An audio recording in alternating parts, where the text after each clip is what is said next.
Audio Jungle.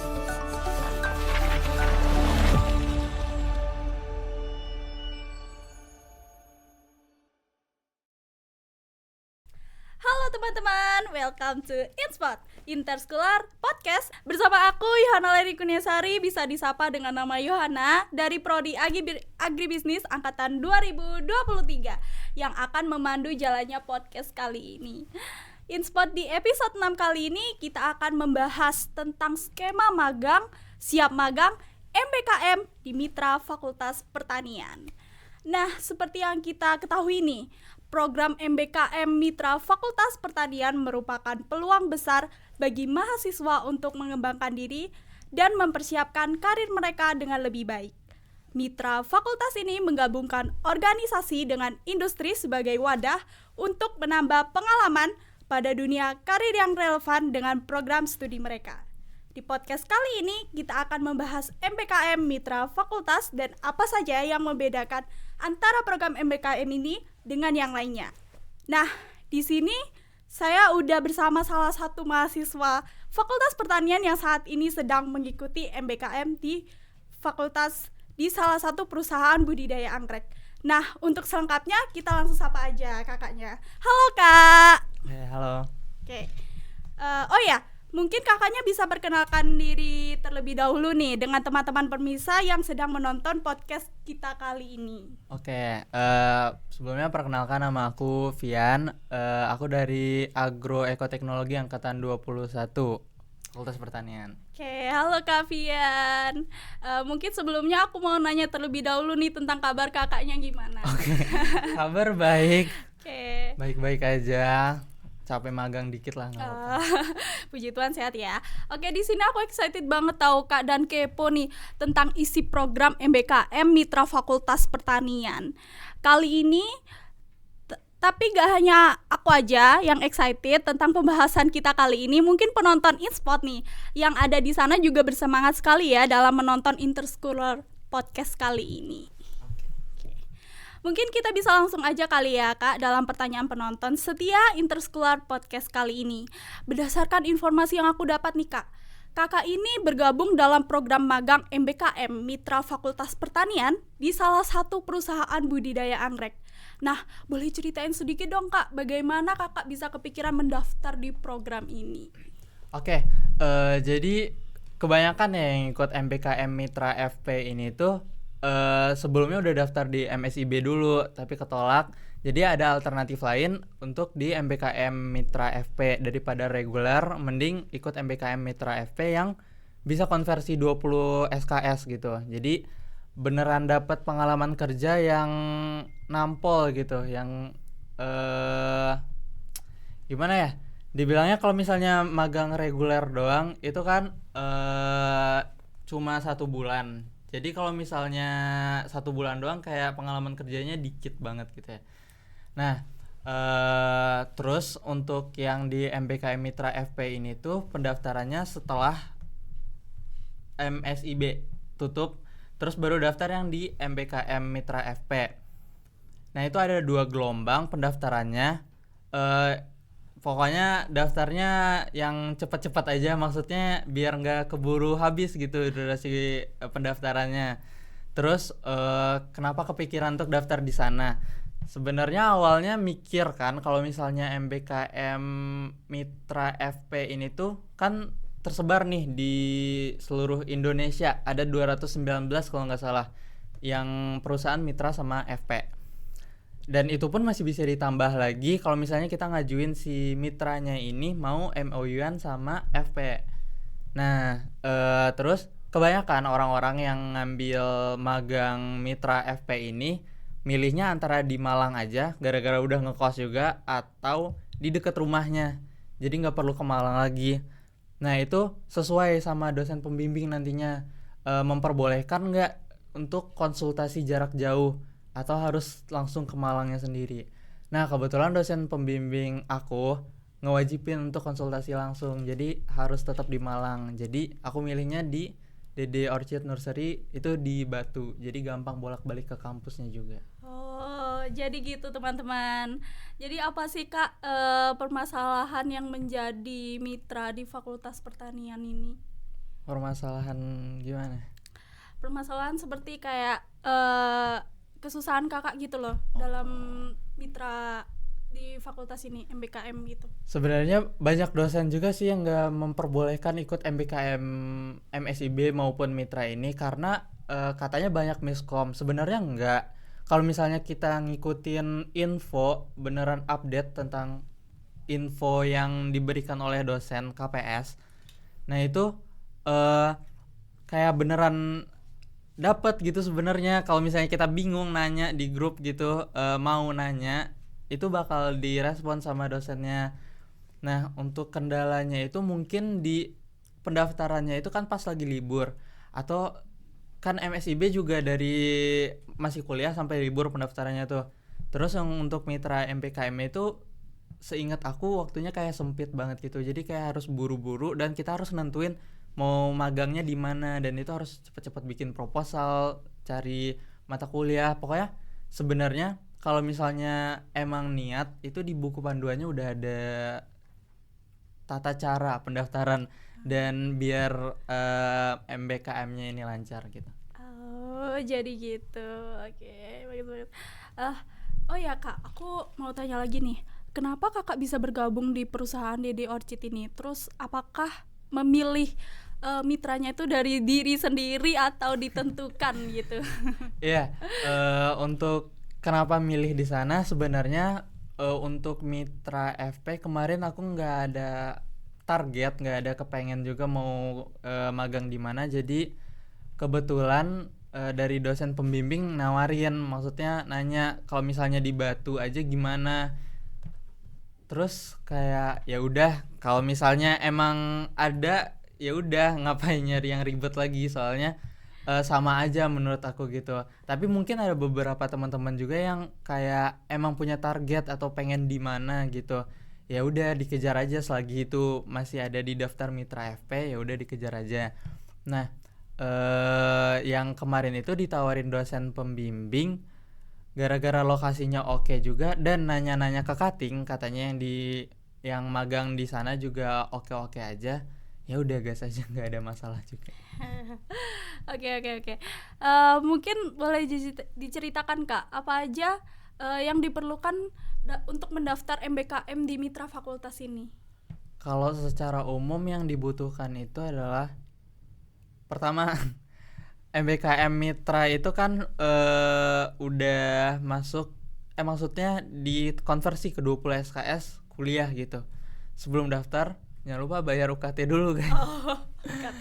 Karena betul. baru bisa daftar setelah bayar UKT gitu. Terus persiapin mata kuliah yang mau dikonversi ada apa aja. Terus itu perlu di print out dan ditanda tangan sama dosen pembimbing, atau ada beberapa dosen pembimbing yang bolehin konsultasi online. Ya udah tinggal dikonsultasiin, pokoknya dapat tanda tangan itu udah bisa di-apply. Ada G-form nanti yang diberikan oleh KPS. Nah terus apalagi ya, setahu aku itu sih. Soalnya kalau misalnya ditanya perlu skill nggak kalau misalnya mau magang MBKM gituan, sebenarnya nggak, gara-gara MBKM nanti kita di sana bakal belajar lagi, bakal banyak diajarin oleh karyawan-karyawan perusahaannya tersebut gitu. Oke. Sebelumnya bagaimana pengalaman Kakak selama menjalani magang di DD Orchid ini? Terus apa aja tugas-tugas Kakak selama di sana? Kesibukan Kakak, terus sehari-hari kan Kakak itu gimana gitu. Aku kepo banget sih Kak. Itu. Oke, kalau keseharian magangnya sebenarnya kalau di DD Orchid Nursery Batu itu kan fokusnya di orchid anggrek nih. Itu ada banyak tuh sektornya, maksudnya kalian mau di bagian greenhouse kah, di lab, atau di bagian apapun, ada juga bagian packing dan segala macam gitu.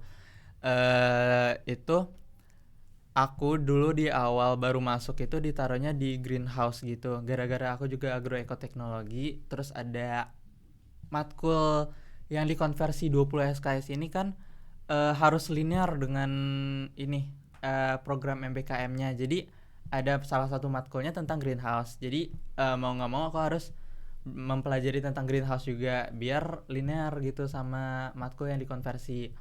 Nah, awalnya ditaruh di greenhouse, terus habis itu dipindahin ke lab. Mungkin kamu agri ya? Iya. Mungkin teman-teman yang agro bisa apa yang udah semester 3 tahu mata kuliah fisiologi tanaman. Nah, itu kayak praktikum fisiologi tanaman, ada budidaya in vitro, subkultur, transkultur gitu. Mungkin kesehariannya kayak gitu aja, kayak nanam anggrek tapi dalam lab gitu. Terus itu magangnya dari hari Senin sampai Sabtu jam 7 sampai jam 4.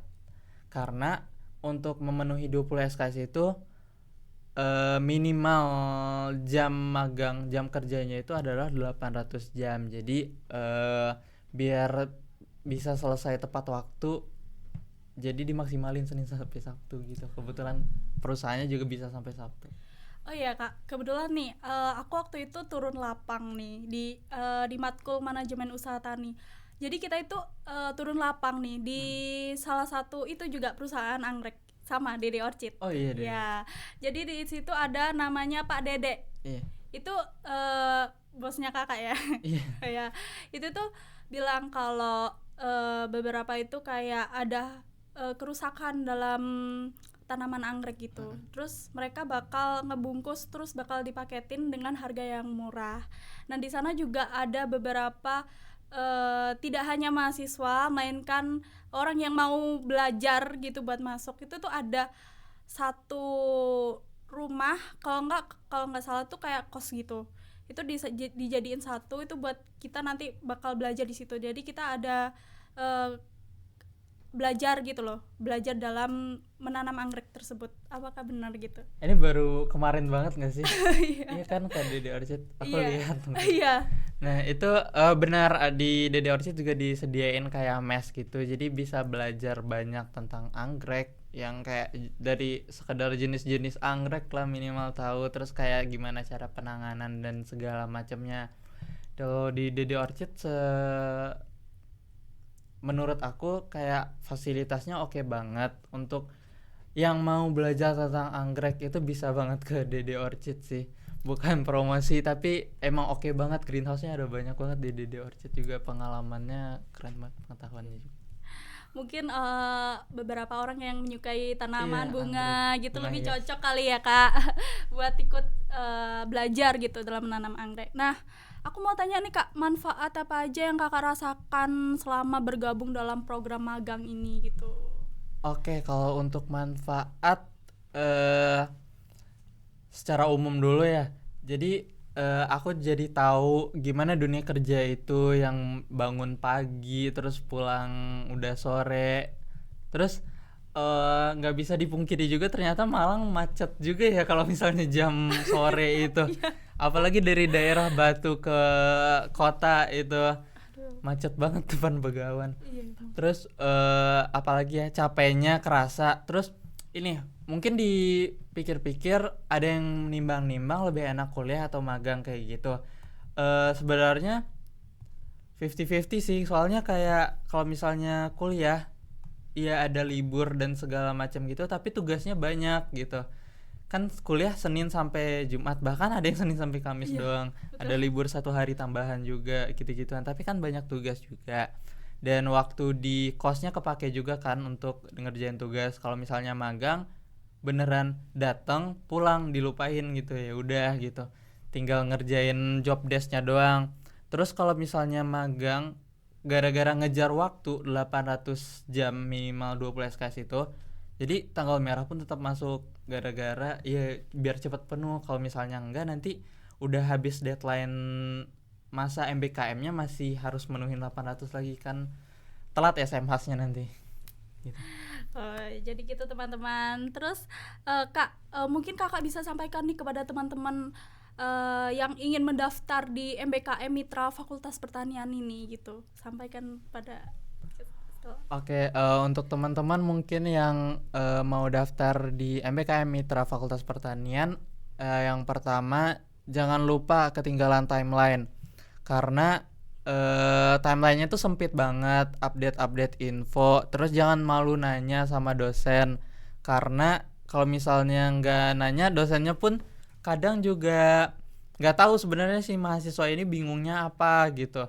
Jadi yang dibutuhin tuh sebenarnya kemauan, pertama kemauan, terus update timeline juga, terus ini update perusahaan apa yang mau dimasukin, persiapannya cukup lah pokoknya. Terus apa lagi ya, udah itu aja sih, kemauan sih intinya. Kemauan. Iya ya, betul juga ya. Wah, gimana nih teman-teman, sangat informatif bukan? Dan pastinya banyak sekali ya ilmu-ilmu yang baru yang bisa kita tangkap gitu dalam pembahasan kali ini. Jadi kesimpulan yang kita dapatkan yaitu pengalaman selama bekerja di Dede Orchid ini, kakaknya memilih pengalaman memilih untuk berjasa di Dede Orchid ini. Nah, terus untuk MBKM ini pokoknya kalian tuh jangan sampai lupa timeline buat update, terus konsultasi juga ke dosen gitu, bagaimana kedepannya kalian mau ikut di perusahaan apa begitu ya. Saya juga berterima kasih kepada Kak Vian yang sudah menyempatkan untuk berbagi ilmu yang sangat menarik ini dan tentunya sangat bermanfaat ini. Jadi tahu dunia kerja gitu, kayak gimana capeknya kuliah gitu kan Kak, terus magang, terus segala macam gitu kan. Oh ya Kak, sebelum penutupan nih, aku mau ajak kakak jargon terlebih dahulu nih. Aduh, oke. Ya, jadi di Interschooler ini kita punya jargon nih Kak. Jargonnya itu the best banget. Nih, kalau aku bilang Interschooler 2024, kakaknya bisa jawab raih peluang, ciptakan masa depan yang gemilang. Gimana tadi?